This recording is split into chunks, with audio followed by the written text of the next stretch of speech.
Start होती है जहाँ पर हम हनी बी की एक हाइव को देखते हैं जहाँ पर बहुत सारी हनी बीज काम कर रही थी। यहाँ पर हम इनकी एक अलग दुनिया देखते हैं। जैसे इंसानों को जिंदा रहने के लिए काम करने पड़ते हैं, इसी तरह यहाँ पर हनी बीज को भी डेली बेसिस पे काम करने पड़ते हैं ताकि वो जिंदगी गुजार सके। अब हम यहाँ मूवी के मेन कैरेक्टर बेरी को देखते हैं जो की एक हनी बी है। उसकी अब ग्रेजुएशन का टाइम आ चुका है। वो तैयार होता है और नीचे अपने पेरेंट्स के पास जाता है जो की बहुत खुश थे क्योंकि वो ग्रेजुएट कर चुका था। घर से निकलकर बेरी रास्ते में अपने बेस्ट फ्रेंड एडम को भी पिक करता है, जिसके बाद ये लोग चले जाते हैं एक हॉल में। वहाँ पर इनकी पूरी क्लास मौजूद थी। प्रिंसिपल सबको कॉन्ग्रेचुलेट करते हैं और बताते हैं कि अब इन सबको जाना होगा फैक्ट्री जहाँ पर इनको अपनी पसंद के हिसाब से कोई न कोई जॉब चूज करनी होगी। यहाँ पर इसी काम के लिए इनको फैक्ट्री का टूर दिया जाता है जहाँ पर एक टीचर इनको बताती है कि कैसे इस फैक्ट्री में हनी तैयार होता है। यहाँ पर वो दिखाती है कि कुछ हनी बीज ऐसी हैं जो बाहर से लेकर आती है नेक्टर, जिसके बाद इसको चेंज करके हनी में कन्वर्ट किया जाता है। साथ ही उसका कलर और फ्रेग्रेंस वगैरह भी चेंज करके उसको बहुत ही यमी हनी में चेंज किया जाता है। टूर के दौरान ये लोग एक ऐसी जगह पे आते हैं जहाँ पर देखते हैं कि हनी बीज कोई नए हेलमेट ट्राई कर रही है। इन पे एक्सपेरिमेंट चल रहे थे। ये इसीलिए थे कि बाहर की दुनिया की मुश्किलात ये लोग आराम से हैंडल कर सके। अब इसी के साथ कुछ पॉलन जोक्स अंदर आते हैं। ये वो हनी बीज थी जो कि बाहर जाकर पॉलिनेशन का काम करते थे और नेक्टर जमा करके लेकर आया करते थे।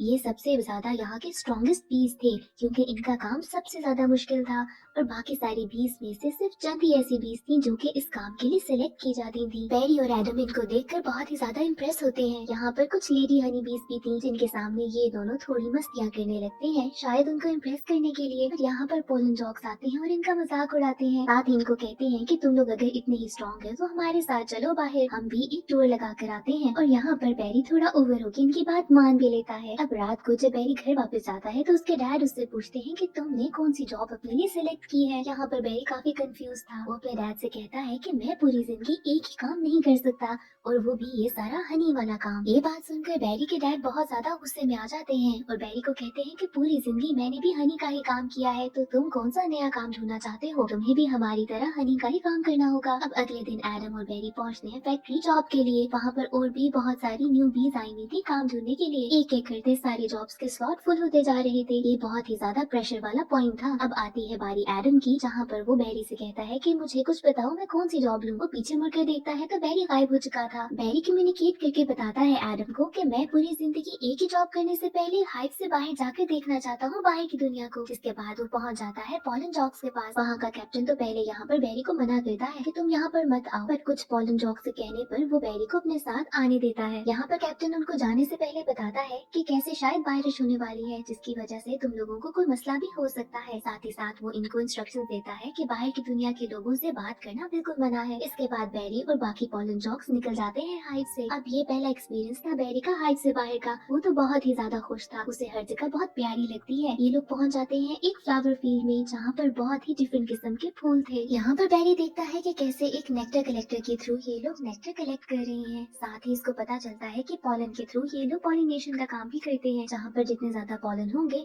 उतने ही ज्यादा फूल होंगे। अब यहाँ पर थोड़ी ही दूर इनको कुछ और फ्लावर्स नजर आते हैं। जब ये लोग पास आते हैं तो पता चलता है ये फ्लावर्स नहीं बल्कि टेनिस बॉल्स हैं। यहाँ पर बेरी को तो बाहर की दुनिया का कुछ पता नहीं था तो वो एक टेनिस बॉल के साथ चिपक जाता है। जिसके बाद वो टेनिस प्लेयर इस बॉल को उठाकर जोर से ऊंचा मारती है और ये बॉल चला जाता है स्टेडियम से बाहर और एक कार के अंदर। यहाँ पर बेरी जब कार में आता है तो सभी लोग परेशान हो जाते हैं कि एक हनी भी कार में आ गया। यहाँ पर बड़ी मुश्किल से बेरी बाहर निकलता है और इसके साथ ही होने लगती है बारिश। अब ये तो बेरी को बहुत ही ज्यादा परेशान करने लगती है। जिसके बाद साइड पर ही एक विंडो ओपन होती है जिसकी वजह से बेरी उस घर के अंदर चला जाता है।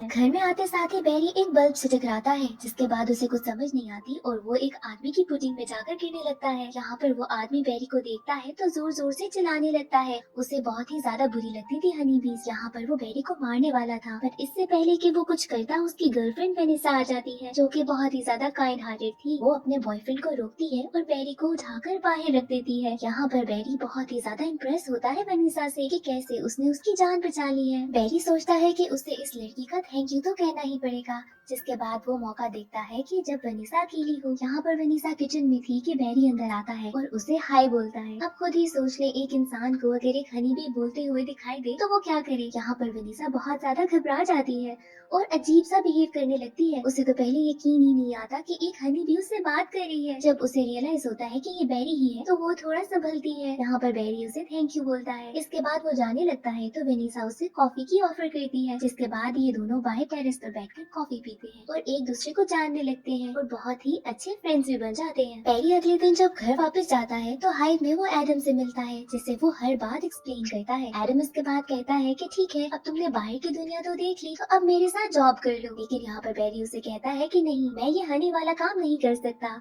और मेरी एक नई दोस्त बनी है वनीसा। एडम उसे मना करता है कि तुम्हें हमारे रूल्स नहीं तोड़ने चाहिए, तुम एक इंसान से कैसे बात कर रहे थे। पर बेरी को तो कुछ समझ नहीं आ रही थी क्योंकि उसे वनीसा बहुत पसंद आ गई थी। अब पूरे दिन जब वो घर जाता है तो वो वनीसा के बारे में ही सोचता रहता है और तब सोचता है कि मुझे दोबारा वनीसा से मिलना चाहिए। अब बेरी दोबारा वनीसा के पास जाता है, जो कि एक फ्लोरिस्ट थी, यानी कि फ्लावर शॉप में काम करती थी। इसके बाद वो वनीसा के साथ एक मॉल में जाता है। ये उसका पहला एक्सपीरियंस था मॉल का। वहाँ पर वो शेल्फ पर देखता है कि कैसे हनी जार्स में पड़ी है। अब यहाँ पर बेरी को कुछ समझ नहीं आता कि उनकी बनाई हुई हनी यहाँ पर क्या कर रही है। जिसके बाद वनीसा उसे एक्सप्लेन करती है कि हनी हमें बहुत पसंद है और हम खाते हैं। बेरी यहाँ पर वनीसा से कहता है कि ये तो बहुत गलत है, हम इतनी मेहनत से यहाँ हनी बनाते हैं और यहाँ पर किसी और की पिक्चर लगी है जार के ऊपर और हमें तो इसका कोई क्रेडिट भी नहीं देता कि हम इतनी मेहनत से बना रहे हैं। अब बेरी को जानना ही था कि हनी इन लोगों के पास कहाँ से आ रहा है। जिसके बाद वो मॉल के एक आदमी को तंग करने लगता है, उससे इंटेरोगेट करता है कि तुम लोगों के पास हमारा हनी कहाँ से आया। वो बताता है कि कैसे हम हनी लेते हैं हनी फार्म से। साथ ही एक वैन थी जो वो बताता है कि हनी फार्म की है। अब इसके बाद बेरी उस वैन को फॉलो करता है जो कि एक बहुत ही बड़े से फार्म तक जाती है। वहाँ पर वो देखता है कि ये हनी मेकिंग तो बहुत ही बड़ी स्केल पर हो रही है। यहाँ पर बहुत सारी बीज थी जिनको जबरदस्ती रोका गया था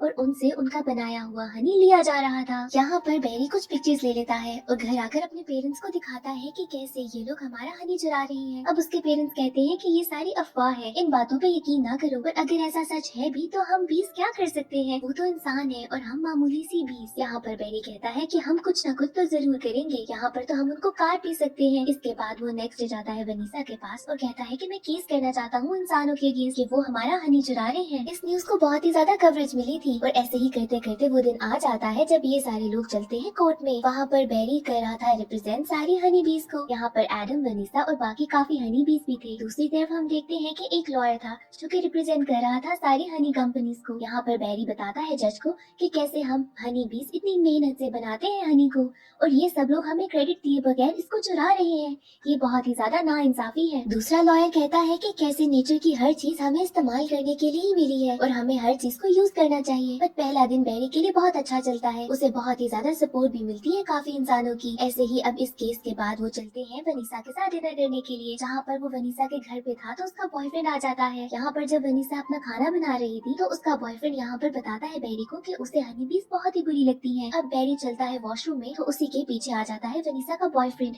वो तो बेरी को मारने की बहुत कोशिश करता है, पर यहाँ पर वनीसा आकर अपने बॉयफ्रेंड को बहुत डांटती है और बेरी को फिर से एक बार बचा लेती है। अब नेक्स्ट हियरिंग का डे आता है और ये सब लोग फिर से कोर्ट में मिलते हैं, जहाँ पर वो लॉयर यहाँ पर सब बीज पर इल्जाम लगाता है कि ये बीज तो इंसानों को बहुत ज्यादा काटती है और इन पे गलत किस्म के इल्जाम लगाकर इनको गुस्सा दिलाने की कोशिश करता है और वो कामयाब भी हो जाता है क्योंकि एडम यहाँ पर लॉयर को काट देता है। जिसके बाद वो इतना ड्रामा करता है कि जैसे वो बहुत ही ज्यादा दर्द में है और ऐसी एक्टिंग करता है कि वो तो मरने वाला है।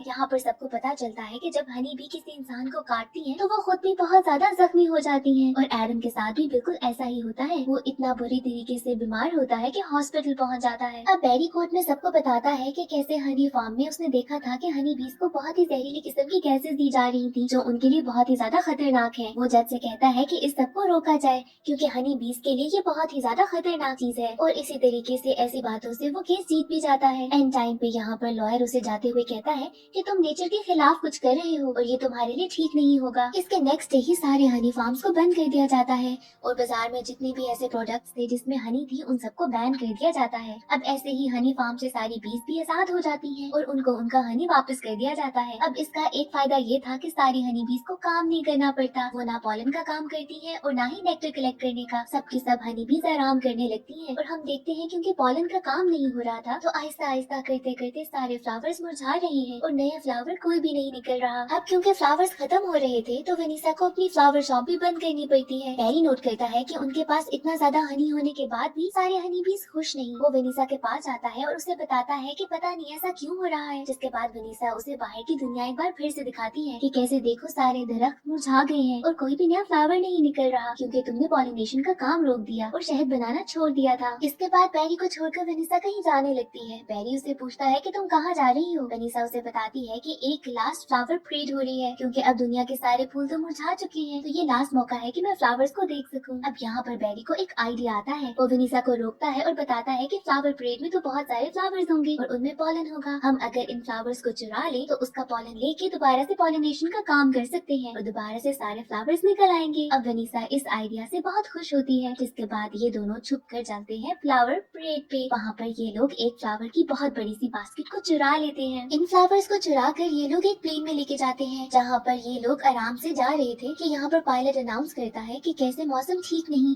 और हो सकता है कि वो थोड़ी डिले हो जाए फ्लाइट। यहाँ पर वेनिसा बताती है बेरी को कि ये फूल काफी देर से पानी के बगैर है और अगर इन्हें पानी ना मिला तो ये तो सारे मुरझा जाएंगे और हमारा प्लान भी फ्लॉप हो जाएगा। अब इसके बाद बेरी कहता है कि मैं जाकर पायलट से बात करता हूँ। अब ये यहाँ पर पायलट के कैबिन में जाता है उससे बात करने के लिए, और पायलट तो एक हनी बी को देखकर घबराकर उस पर अटैक करने लगता है और ऐसे ही छोटे से कैबिन में दोनों पायलट्स यहाँ पर इसको मारते मारते खुद ही बेहोश हो जाते हैं। बेरी को समझ नहीं आती तो वो वेनिसा को यहाँ पर बुलाता है और बताता है कि कैसे पायलट्स तो बेहोश हो गए हैं और अब हमें इस प्लेन को किसी तरीके से नीचे लैंड कराना होगा। काफी देर तो प्लेन चलता रहता है ऑटो पायलट पर अचानक से बादल गरजने की वजह से ऑटो पायलट भी खराब हो जाता है और प्लेन बहुत ही बुरे तरीके से नीचे आने लगता है। ये न्यूज चल रही थी टीवी पर भी, जिसको बहुत सारे हनी बीस भी देख लेते हैं। अब यहाँ पर बेरी अपने एंटीना से कम्युनिकेट करता है एक बार फिर से सारे बीस को और बताता है कि कैसे उन्हें उसकी जरूरत है। यहाँ पर लाखों की तादाद में हनी बीज आती हैं, जो कि उस प्लेन को पकड़कर एक नीचे जगह पर लैंड कराती हैं।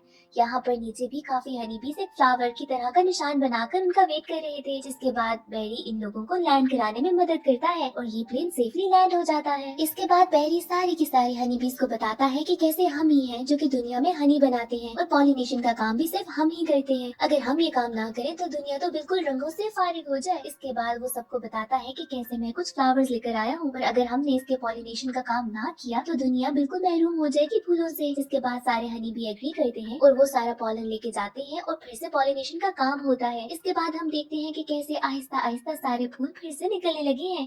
वेनिसा भी अपनी फ्लावर शॉप फिर से खोल लेती है और यहाँ पर बेरी एडवोकेट बन जाता है सारे एनिमल्स का, जहाँ पर हर कोई अपनी प्रॉब्लम आकर बेरी को बताता है और इसी तरह से ये मूवी एंड हो जाती है।